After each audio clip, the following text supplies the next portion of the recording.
News on Global TV were live in Nigeria's capital, Abuja. I'm Uyi Agmofwebe. Lagos State Governor Babajide Sanwo-Olu will commission the Ikeja Along flyover on Tuesday, 19 December 2023.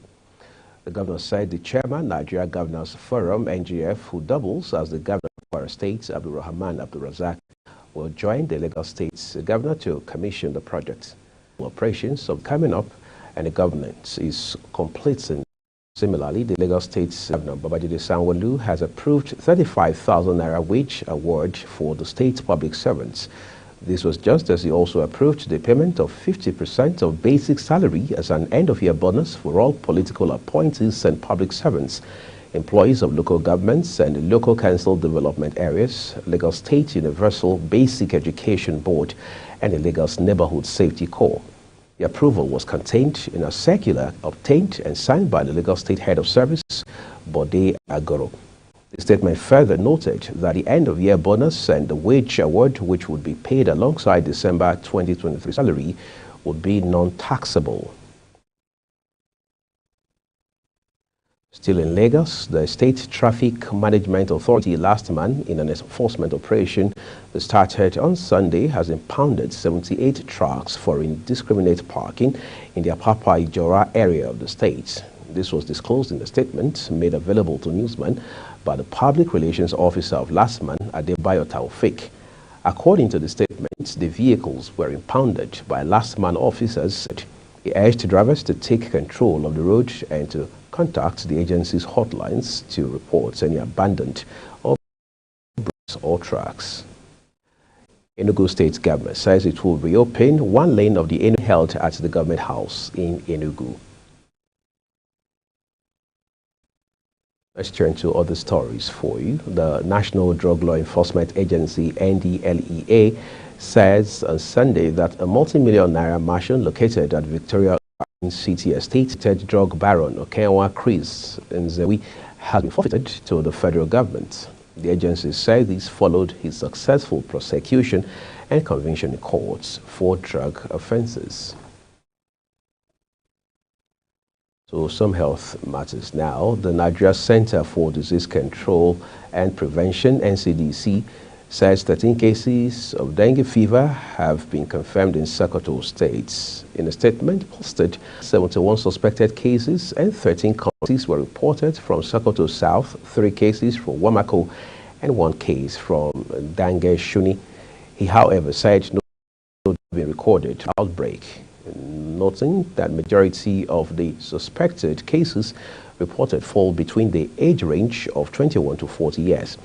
Adetifa said the current risk level of the outbreak is moderate based on a dynamic risk assessment.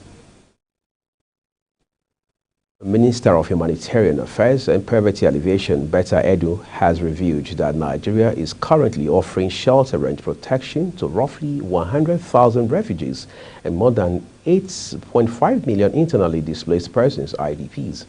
Speaking at the Global Refugees Forum in Palexo, Geneva, Switzerland, where global migration, refugee concerns, and lasting solutions were discussed, Edu presented Nigeria's position on the matter.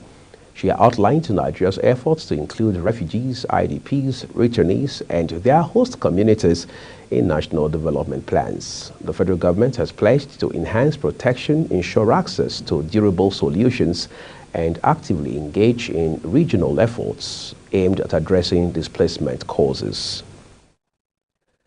You're watching the Midday News live from Nigeria's capital, Abuja. We're StarTimes Channel 276. Kindly follow us on all social media platforms using @Global TV NG and other handles now showing on your screen.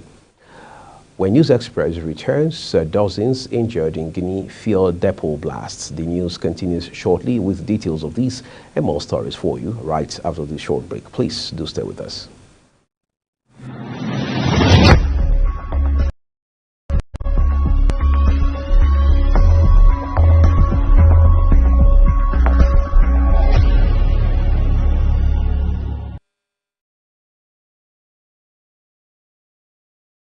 News. Thank you for staying with us.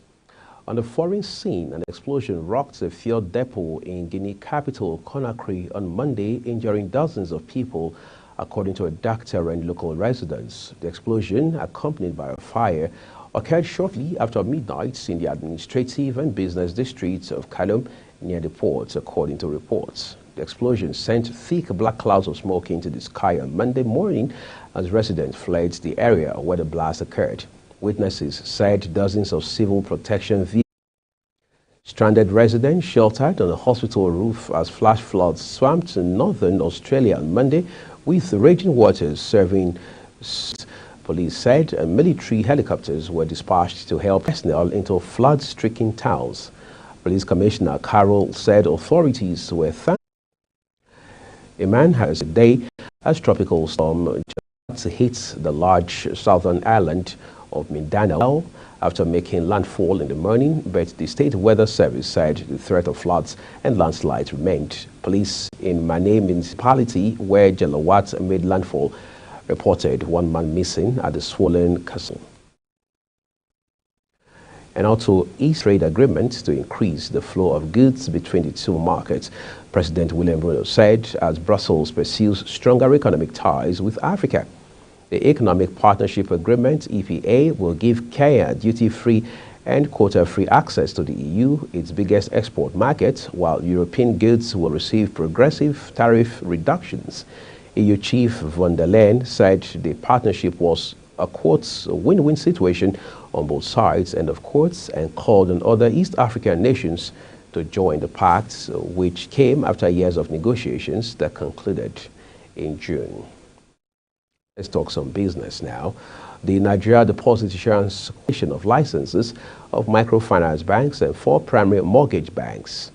Speaking at the 2020 in Lagos, Selo Hassan, the managing director and chief executive officer of the corporation, revealed that the payments were made following the revocation of licenses by the CBN earlier this year, affecting 183 institutions comprising microfinance banks and primary mortgage banks. We highlighted that insured deposits represent the initial claim paid to depositors by NDIC in the event of a bank's license revocation, with set limits of 200,000 naira and 500,000 naira per depositor per bank for the MFB and PMB subsectors respectively.